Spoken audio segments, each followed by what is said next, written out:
Thank you, Dave. And hello. It's good to be home. I had a wonderful time at Feast of Tabernacles, but boy, is it ever good to be back in my own bed, at home, wandering around my own house. You know, I know where everything is. I can stumble over things that are familiar in the dark. You know, it's just good to be back home, and very good to see all of you together again. It's a good feeling all the way. The year was 1958. Allie and I had just moved to Pasadena, California to attend Ambassador College. We were very young, excited. I was 24 years old and embarking on what would ultimately change the entire direction of my life and bring me to where I am today. I got a job on campus earning $1.25 an hour.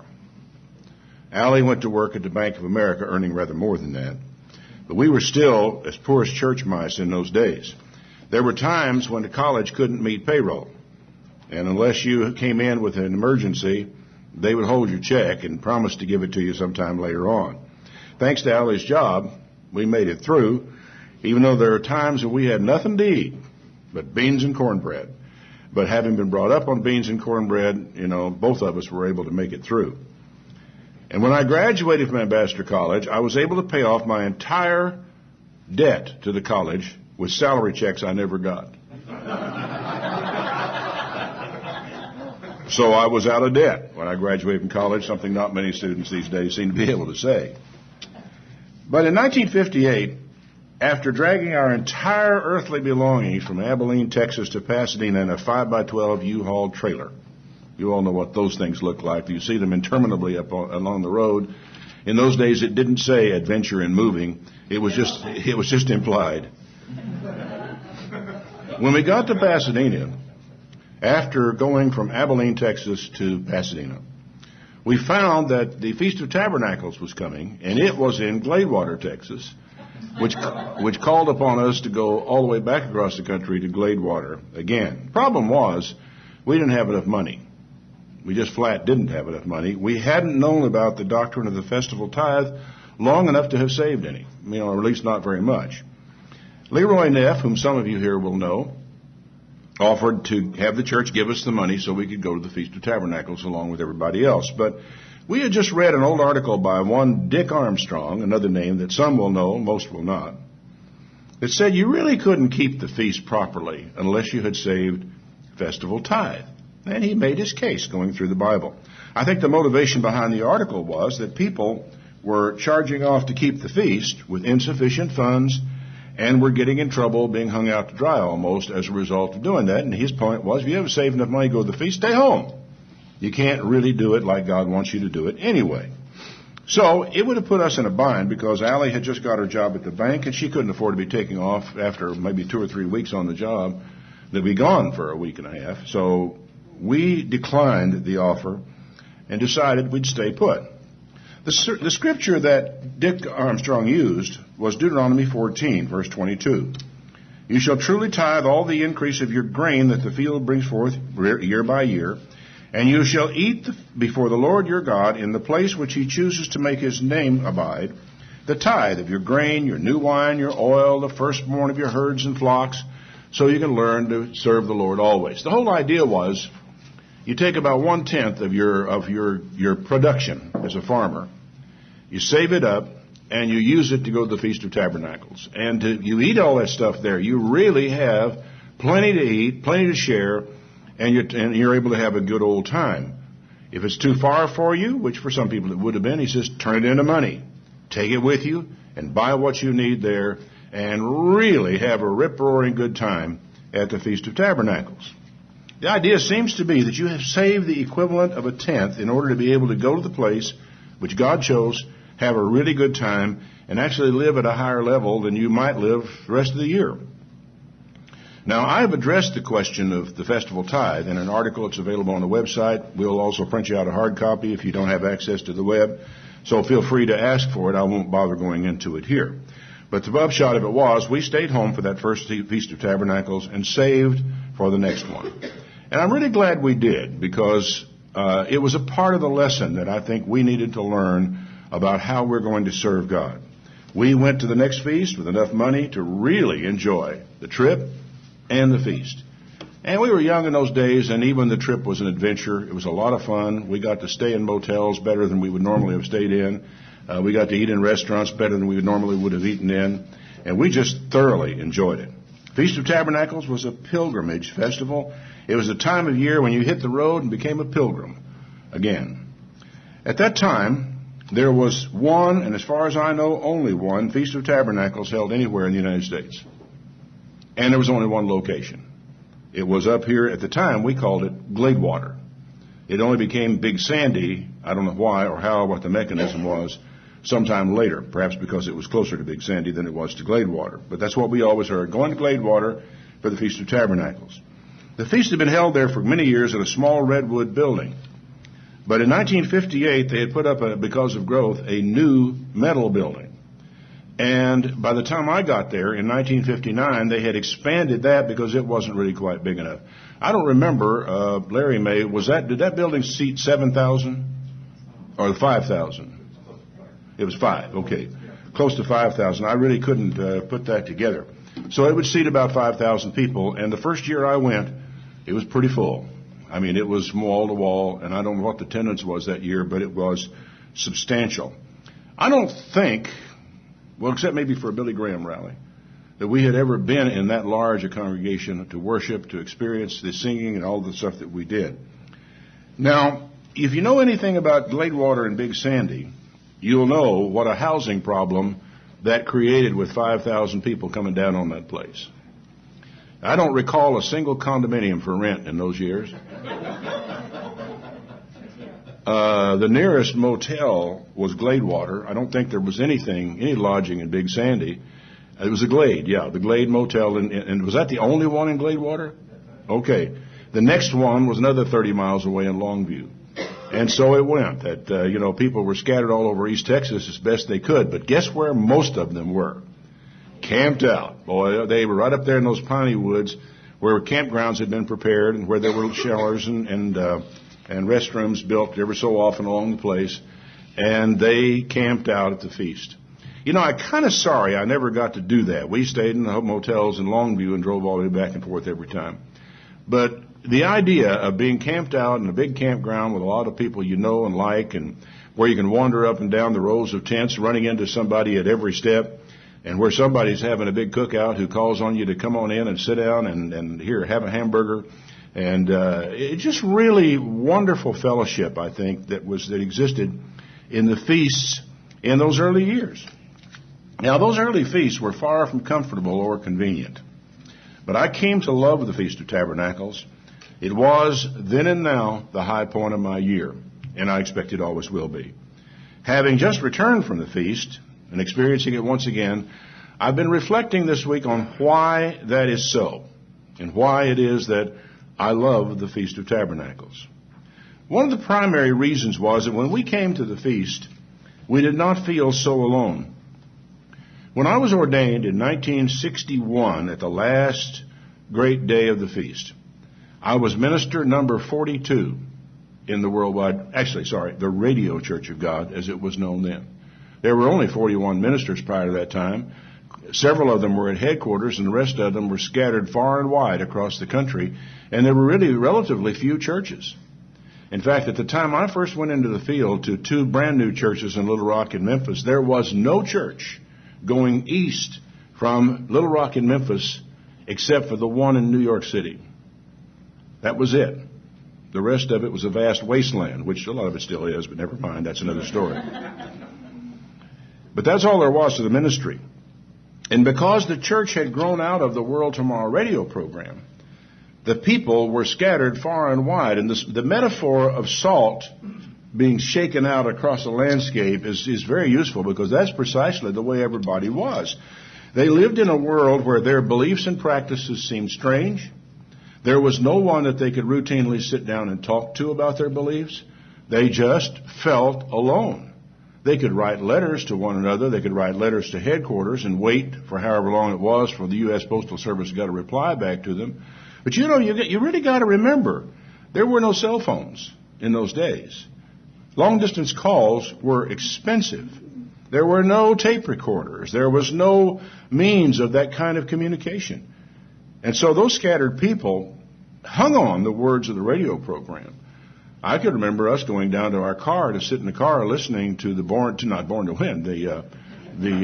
Tomorrow program out of XEG in Monterrey, Mexico, because we couldn't get it on the radio in the house and could only just barely get it in the car. And so many people across this country, when you tell that story to the old timers, they'll sit there and they'll nod their head.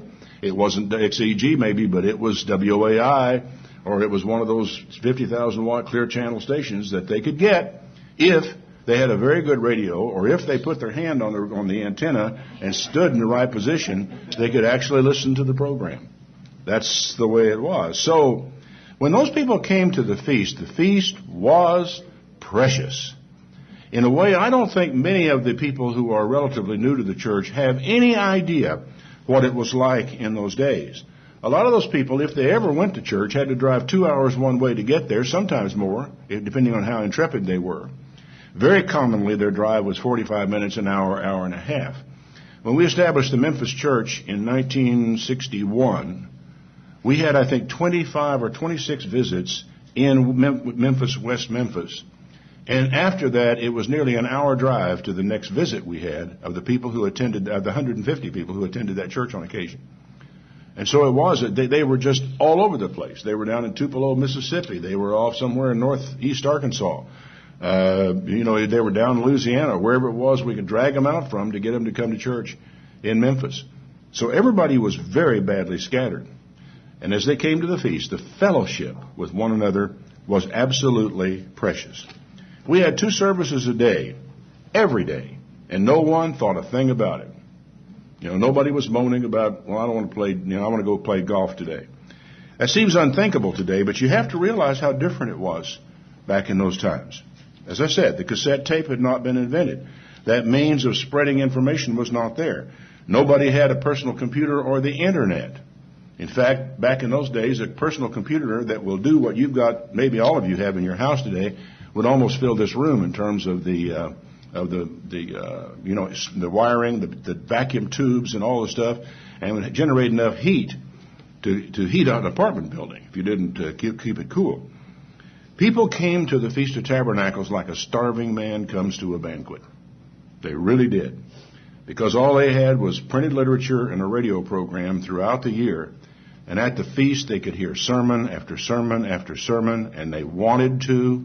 They were there. They didn't mind. Nobody complained about the length of the sermon. They, in fact, complained if they didn't get enough. That's the way it was. I won't call those the good old days, because I think I like it better now, but I'll tell you those stories to help you understand why it was that the feast was so precious to all of us. Song services were big. So were the sermons. We heard sermons from some really great speakers, some of whom you have never heard of. And you have never heard them. You never will. They're dead, and they're not recorded. Garner Ted Armstrong could leave us hanging from our seatbelts at the end of a sermon, and often did. Everybody was very anxious to hear him because he was so dynamic.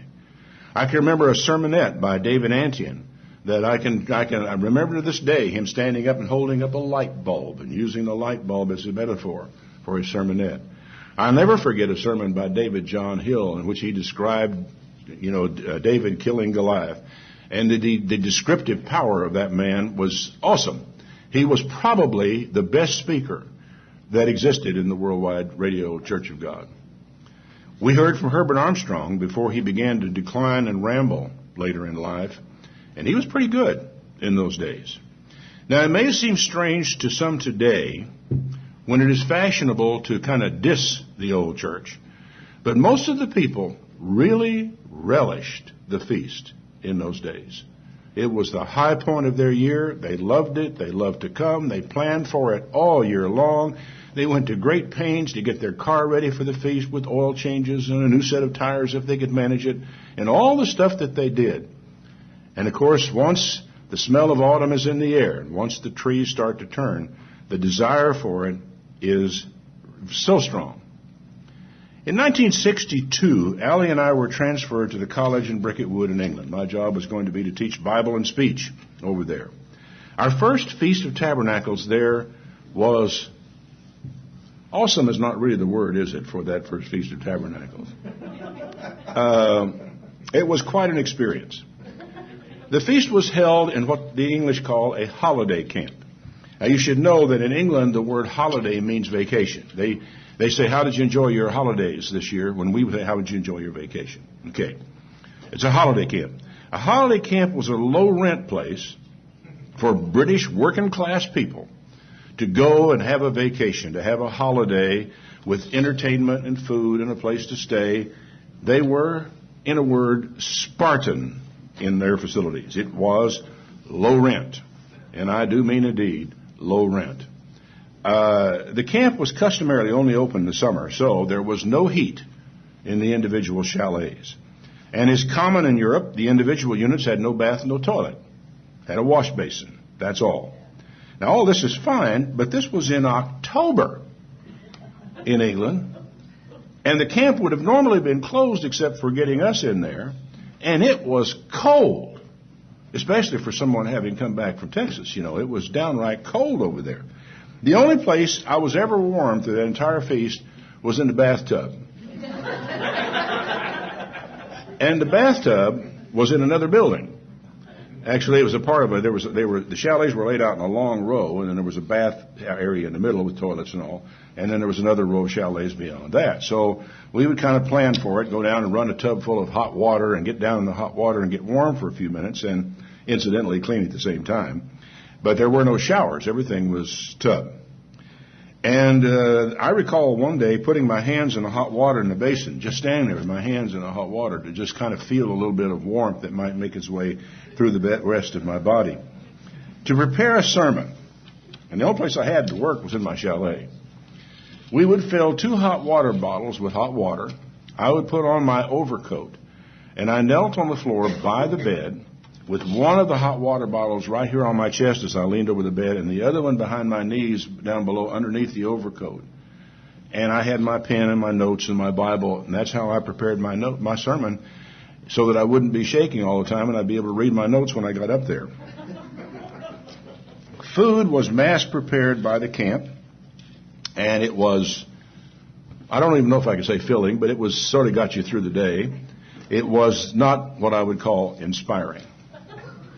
But I still loved the feast. And when I wonder why, given all that, well, I have to conclude it's because we were all together and we were worshiping the God we had all come to know, and we had something in common with everyone around us except the camp staff that we just never had at home. And it was much more of an occasion for the people who were not involved with us at the college. For those of us at college, we were around, fellow Christians all the time. But I'm talking right now about the people who were scattered all over the place, some in Scotland, some in Wales, some in Northern Ireland, and people who had to oftentimes come long distances. You know, a 150-mile drive in England takes 3 hours before the motorway system, which is what we're talking about. It's just not like driving in this country. Nothing, in fact, was like driving in this country. And it's just a totally different world and environment. But I still loved it. It was a shared experience. And there was only one site, by the way, in Britain, not multiple sites, so the whole church was there. And it produced a kind of spiritual bonding. I don't know how to describe it in any other way. It was so special, and we were so special to one another, that to this day, some of them, I am still bound in my heart to them. Was there complaining? Well, that raises an interesting story. Now, you couldn't get through a week of that without somebody complaining, right? Well, Raymond McNair, bless his heart, was a fellow who wanted us to not be like the ancient Israelites. We weren't supposed to complain. And I don't know if it was announcements or sermons or both or what have you, but he was constantly on us about not complaining. One day in the minister's dining room, we were sitting there. They served up the soup, which we always had soup to start with. That's one thing the British do fairly well. But on this occasion, somebody had dumped too much salt. And David Wainwright, who was sitting across the table, said, this soup is salty. And Raymond McNair turned his head and looked at him, and David said, just the way I like it.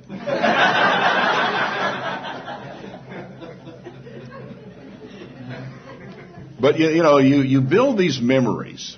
And memories are oftentimes built out of hardship, out of inconvenience, out of frustration. And, I can't help but recall that that's part of what the Feast of Tabernacles is about. The temporary nature of life, camping out in the wilderness for 40 years on your way to the Promised Land. Of all the things that people can learn and to enjoy together and how they can bond together in suffering different things. Well, it was really a wonderful experience. Well, after 2 or 3 years of British feasts, someone got the inspiration, and it was an inspiration, to send both of us to South Africa for the feast. Different world, another different set of experiences. It was a wonderful experience. It was my first time ever to give 8 sermons in 8 days, which was a tiring experience, but I was a young man, full of vinegar and whatever else, and I could handle that kind of a load. But in speaking to the same audience every day, that's a challenge. The blessing was that this was before the cassette tape, that wonderful invention we all enjoy, which meant no one in South Africa had heard any of the sermons that I had given in the last 12 months. So I could dust out all kinds of notes, class notes, sermon notes, and whatever else, so I didn't have to work quite so hard with that. Another year, I shared the feast down there with a gentleman named Dennis Luker, which some of you here know. He and his wife, Leanne, went down with Allie and I, and we were able to split up some of the duties at the feast. And the people in South Africa are really just wonderful. I learned to love those people very much. South Africa in those days had a singular blessing. There was no television. It had another blessing. There were no clothes dryers, I don't think. We'd send my shirts off to the laundry, the hotel laundry. They would come back still damp, very damp. We would hang them up in the room overnight, and in the morning, they would still be damp. We were on the coast of the Indian Ocean, right down there along it. The humidity was like 103%. It was really, really damp. One of those places where your shoes don't dry out overnight either. We had another blessing. I have an old railroad lineage in my family, and there was a railroad track went by us there pretty close, and they were running an old-fashioned steam engine on that track. And the sound of it was, kind of nice for me. In 1969, we were yanked back to Pasadena to work in the International Division. And soon thereafter, I was made a key traveling speaker at the Feast of Tabernacles in the United States. It was flattering, but these were not my best feasts. Once again, 8 sermons in 8 days, but this time, 8 different locations, from one side of the country to the other, in 8 days. Now, the only way that was possible was the fact that the church had aircraft in those days. And I was either on a King Air or on a King Air 100 or on a Cessna Citation, most of those legs. But, it doesn't make a whole lot of difference. What I did, I would start off at the first place, give my sermon, and there'd be a car waiting, and they would drive us to the airport and throw our stuff on the airplane, and they would fly us to another location. We would get in there late in the afternoon. We'd be met by a car, taken to a hotel, our bags taken to the room, and there might or there might not have been a basket of fruit in the room. And the next morning, I got up and gave another sermon at that feast site. Immediately after services, we were picked up by a car, taken to an airplane, and taken somewhere else. And so it was, hopscotching across the country. It was wonderful in its way. And it did nothing to diminish my love for the Feast of Tabernacles, because I got to see so many people over that period of time. It had the additional blessing, of course, that nobody in this feast site had heard my sermon from the other feast site, and so I didn't have to come up with a new one every day. The invention of the cassette's a mixed blessing for people like me, but nevertheless, it's just one of those things. But it just really was a good time for us to learn a lot of things, to meet a lot of people, and to see people that we had come to know and love. 8 sermons in 8 days. Now, I don't recall how long we did that. But in 1978, as probably many of you know here, political considerations led to my resignation from the Worldwide Church of God, and that was the end of that era of what I did. That year, I attended with some 500 bruised people in Jekyll Island at least half of whom had been excommunicated from the worldwide church for really serious things like going to hear Gunnar Ted Armstrong speak somewhere to campaign. And boy, you talk about a people who were hurting. That was a hard feast. I'm glad I was there. I'm glad I was able to participate, but it was a long way from being my best feast ever personally. It was painful for so many people. But it was a pain, I guess, that we all had to endure together and make our way through. I was 17 years with the Worldwide Church of God, and for the next 17 years I served with the Church of God International. And again, I traveled to as many feast sites as we had. Just pick them up and go on down the road. Finally, in November 1995, I resigned from the Church of God International and created what you all now know as CEM, which is a non-church service ministry. But I still loved the feast. And I had to do something about the feast. And so we went to work. Larry and Allie were calling around, trying to find locations, convention centers, and the places where we could actually fit in at the feast. We thought we had found a really nice place, a civic center in Destin. Not the big one that we're in now, it wasn't built then, but the one that we did meet in some later years. A gentleman who lived there at the time had been asked to help us find a feast site. And so he went out, and he knew a lot of people in town. He found this feast site. So we went down there particularly to meet him, talk with him, see the feast site, and try to make plans for having a CEM feast there. When we got there, we found that the gentleman had reserved it for himself, and all they wanted us to do was to sort of come along to their feast site, which they were going to plan. I declined because I had a vision for the feast which really differed so markedly from anything that had been done before that I didn't want to have to struggle with some committee about what we were going to do and when we were going to do it and how we were going to go about getting things done. You can see that vision at work in the CEM Festival as it is now conducted today. We didn't get it all together on the first year we were down there, but every single year we have managed to grow that program into what those of you who came to Chattanooga saw this year. It was Allie who found the convention center for us in Kissimmee, Florida, and we kicked off a new version of the feast. And the second year saw a gentleman some of you here may know named Brent Kern serve as the music and worship leader, a job he's held with us ever since, and has become just about as much an institution at the CEM Festival as I am. And I've been reminded all over again of why I love the feast. It isn't the place. It isn't the environment. It isn't any of that. It's the people. That's why I love the feast. Now, I can hear someone say, wait a minute. It should be God who is the reason. Now, that's true, but I want to explain why I say what I say. And I'm going to read to you 4 scriptures. At this point, I want you to think about what I'm reading. Colossians 1, verse 26.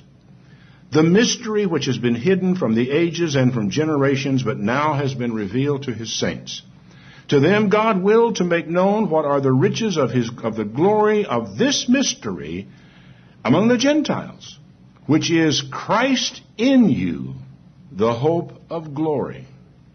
Now, that's not just so many words. That scripture has meaning, and very explicit meaning at that. Romans 8, verse 9. You are not in the flesh, but in the Spirit, if the Spirit of God dwells in you. Now, if any man has not the Spirit of Christ, he's none of his. And if Christ be in you, the body is dead because of sin. The Spirit is life because of righteousness. Galatians 2, verse 20. I am crucified with Christ. Nevertheless, I live. Yet not I, but Christ lives in me. And the life which I now live in the flesh, I live by the faith of the Son of God who loved me and gave himself for me. Galatians 4:19.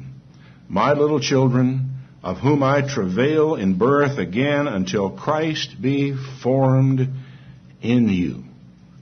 Now, how many times, in how many different ways, do we have to be told that Christ is in us?